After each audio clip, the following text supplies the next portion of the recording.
it's Sabrin, and today, and also, Ta-da! we're the wolf pack today. Oh! And we work together. We work together in everything we do. What up, y'all? It's your boy Chicago Dave. My daughter here. Sabrin. Life is good. It's like 90 degrees.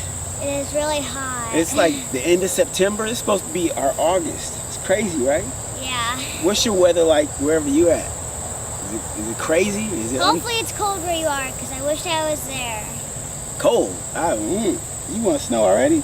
Yes, it's too hot. We went swimming today. Did a lot of cool stuff. But we are wearing some wolf t-shirts talking about. I am the top wolf. I'm the leader. She thinks so. But teamwork is a huge part of being in a wolf pack. Working together, leaning on each other's strengths and weaknesses, knowing what they are so that you can accomplish each task and each goal we have in mind. Okay? So, got this cool book. I know you guys remember it.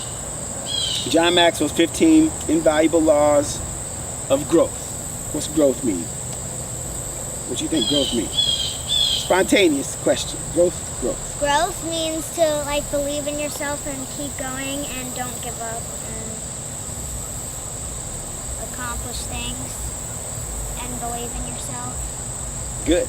You speak up. Good. All right. So we are in the law of the ladder. Okay. To be a success, think like a success. So you guys know of successful stories in your lifetime. In my head, people who pop out are Mark Zuckerberg, Michael Jordan, Oprah Winfrey, Kevin Hart, T.D. Jakes, those type of people who've been successful over and over again. Steve Harvey, So to be a success, think like a success. Read their books. Think like they did to become successful, okay? So I just highlighted a couple key things that I think are awesome. What's that one say? It says, in almost every survey conducted, honesty has been selected more often than any other leadership characteristic.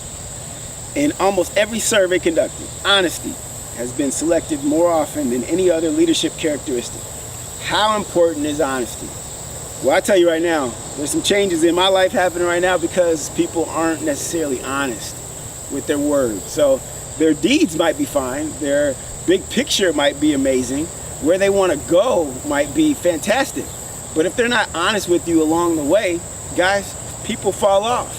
People stop believing in what you're doing. So I'm kind of in that ballpark. Maybe you've been there in a relationship, maybe you've been there in a career venture or something like that, what have you. Guys, if honesty is not there, it's hard to be faithful to it. 99% of leadership failures are failures of character. Okay, so be of moral character. That's like love one another, be good to one another, be honest to one another, be there for one another, do what you say you're going to do. It's kind of simple in terms of how we define character, but actually living it out every day in all of our chaotic moments in life, sometimes it can be kind of crazy. So remember the big picture. Where are you trying to go? What are you trying to achieve? Maybe you said, I want to get to become the President of the United States.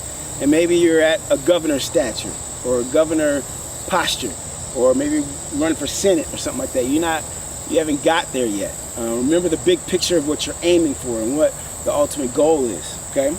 So that's the big picture. Recognize that everyone has weaknesses, okay? So not only identifying your strengths and your weaknesses and how to live life through them and learn and grow in those weaknesses, but how about the other people around you? How do you treat their weaknesses? Do you laugh at them all the time? Do you point them out all the time? Do you make them feel embarrassed every time they do something in a moment of weakness? Or do you encourage them? Do you motivate them? Do you talk about the growth in their weakness? Okay? What's this one say? It says, be teachable. What's that mean? It means if somebody doesn't like know something, don't just like help them figure it out. Don't just walk away and not teach them like how to do it or know something. Go with them and help them learn each way to do that if it was like a math problem, or teach them how to do it. Bingo, bango, bongo. Just like you in 5th grade, right? So you have a teacher who's teaching you through English, what? Social studies, Math, language.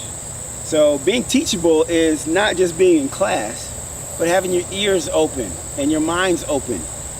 Open to criticism, open to another way of thinking, guys. The people who can be taught are the ones who usually become successful and are open to it. All right, another one is be willing to serve others. That's a huge one. Think about all these hurricanes that are happening. There's a earthquake in Mexico. How many guys are jumping to the task to help out? Now, I'm not a hypocrite. I haven't been able to go and do that, but have been to Florida recently, but haven't been able to help with those aids. But that's just an example. Guys, be willing to open a door for someone. Be willing to carry somebody's groceries if they're disabled or something, or just be willing to be what other people need, which sometimes is hard, sometimes really easy. So just look for the opportunity. What's that one? be grateful. Be grateful. Are we grateful?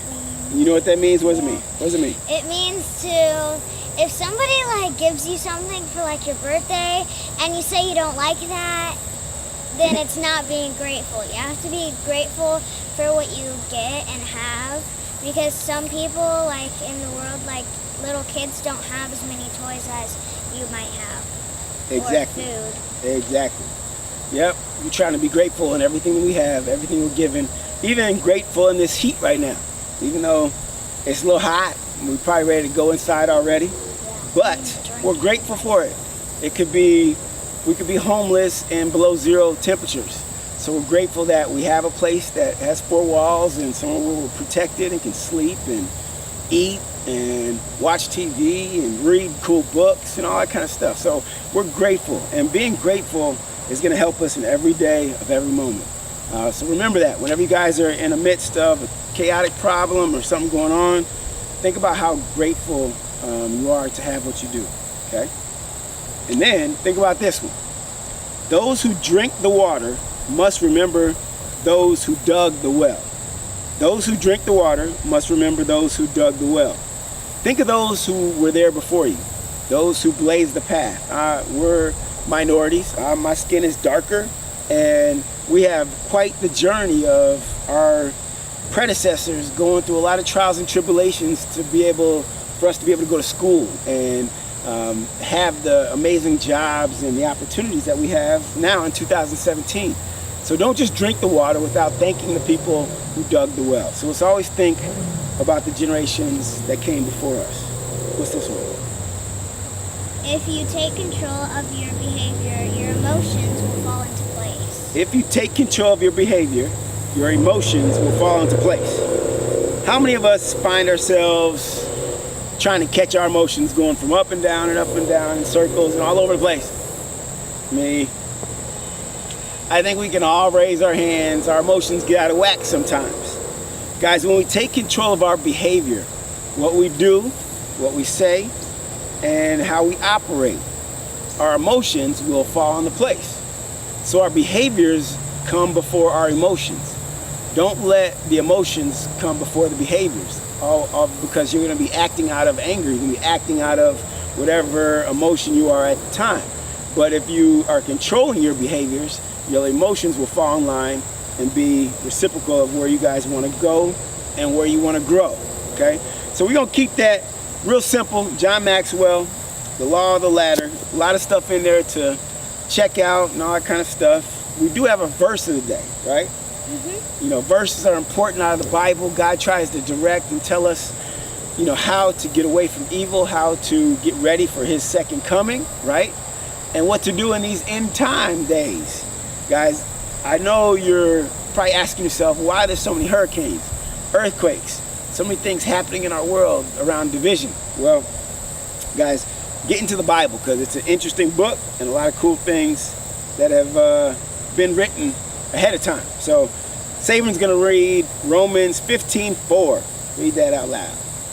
For everything that was written in the past was written to teach us, so that through the endurance taught in the scriptures and the encouragement they provide, we might have hope.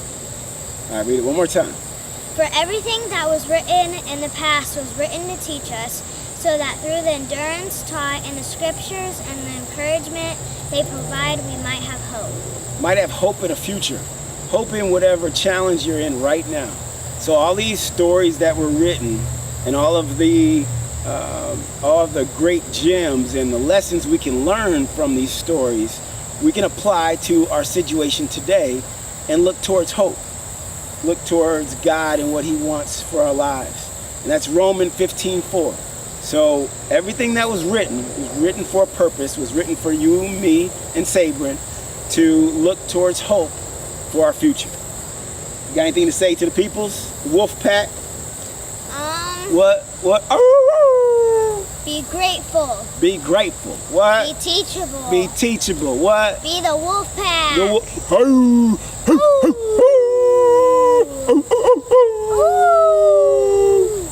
All right, y'all. We're going to see you next time. Bye. Peace out.